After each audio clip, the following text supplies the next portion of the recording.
सालाबाद प्रमाणे यंदाही श्री संत ज्ञानेश्वर महाराज व श्री संत तुकाराम महाराज यांच्या पालखींचे आगमन शुक्रवार दिनांक 20 जून 2025 रोजी पुणे शहरामध्ये होणार आहे। शनिवार दिनांक 21 जून रोजी संत ज्ञानेश्वर महाराज पालखी विठोबा मंदिर भवानी पेठ येथे, तर श्री संत तुकाराम महाराज पालखी निवडुंग्या विठोबा मंदिरात मुक्कामी राहणार आहेत।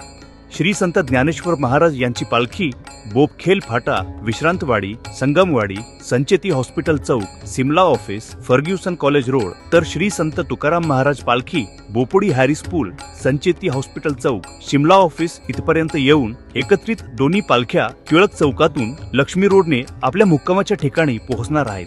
शनिवार दिनांक 21 जून रोजी पूर्ण वेळ पालखी दर्शनासाठी वरील ठिकाणी राहणार असून रविवार दिनांक 22 जून रोजी संत ज्ञानेश्वर महाराज पालखी पहाटे भैरोबा नाला, हडपसर गाडीतळ, उर्वी देवाची दिवेघाट मार्गे सासवडकडे प्रस्थान करेल।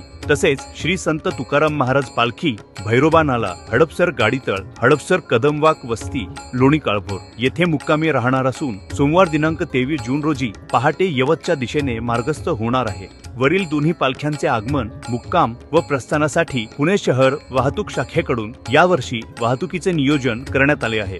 गुरुवार दिनांक 19 जून रोजी मध्यरात्रीपासून पुणे शहराच्या सर्व बाजूंनी होणारी जड अवजड वाहतूक पूर्णपणे बंद करण्यात येत आहे। यामध्ये बोपोडी चौक, Harris bridge Khadki, Rajiv Gandhi bridge Aundh, Bremen चौक औंध, बोपखेल फाटा विश्रांतवाडी, खराडी बायपास चौक, केसनंद गाव, केसनंद फाटा चौक, वाघोली, लोणीकंद, थेऊर फाटा, तुळापूर फाटा, लोणीकंद, राधा चौक, बाणेर, सूस रोड, पाषाण, चांदणी चौक, Paud road, Warje junction, Wadgaon bridge, Dhayari, Navale bridge, Bhumkar चौक, कात्रज, कात्रज चौक, खडी मशीन चौक, कोंढवा, मंतरवाडी फाटा, वैदवाडी चौक, हडपसर, थेऊर फाटा, लोणी काळभोर, दिवे घाट, घाटमाथा, रविदर्शन, हडपसर या एकूण 23 ठिकाणांपासून पुढे सर्व प्रकारच्या जड अवजड डंपर, मिक्सर, स्लो मुव्हिंग इत्यादी वाहनांना प्रवेश बंदी करण्यात येत आहे।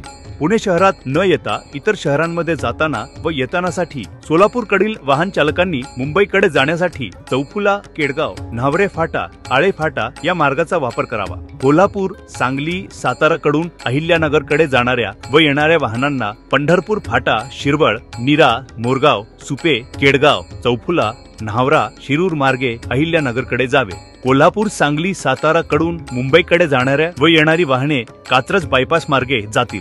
पालखी आगमनाच्या वेळी शहरातील मुख्य रस्ते यामध्ये बोपोडी चौक, चर्च चौक, सादलबाबा चौक, संचेती चौक, आरटीओ चौक, Ferguson college road, Tilak road, Laxmi road येथील वाहतूक आवश्यकतेनुसार बंद करण्यात येईल। नागरिकांनी पर्यायी मार्गाचा वापर करावा। पालखी मुक्कामाच्या वेळेस दर्शनासाठी येणाऱ्या भाविकांच्या वाहनांना पालखी मुक्कामाच्या ठिकाणी सक्त मनाई करण्यात येत असून त्यांनी त्यांची वाहने SP college, new English school, Tilak road परिसरामध्ये, एसएसपीएमएस व सीओपी मैदान, सिंचन नगर, आपटे प्रशाला, शिवाजीनगर, रेसकोर्स परिसर, गरवारे कॉलेज या ठिकाणीच पार्किंग करावयाची आहे। याबाबतची अधिक व सविस्तर माहिती वाहतूक शाखेकडून काढण्यात आलेल्या नोटिफिकेशन मधून नागरिकांना उपलब्ध होईल। तसेच पुणे पोलीस यांच्या मल्टीमीडियाद्वारे माहिती प्रसारित करण्यात आलेली आहे। तसेच पालखीचे अचूक लोकेशन मिळवण्यासाठी diversion.punepolice.gov.in या लिंकचा वापर करावा। धन्यवाद।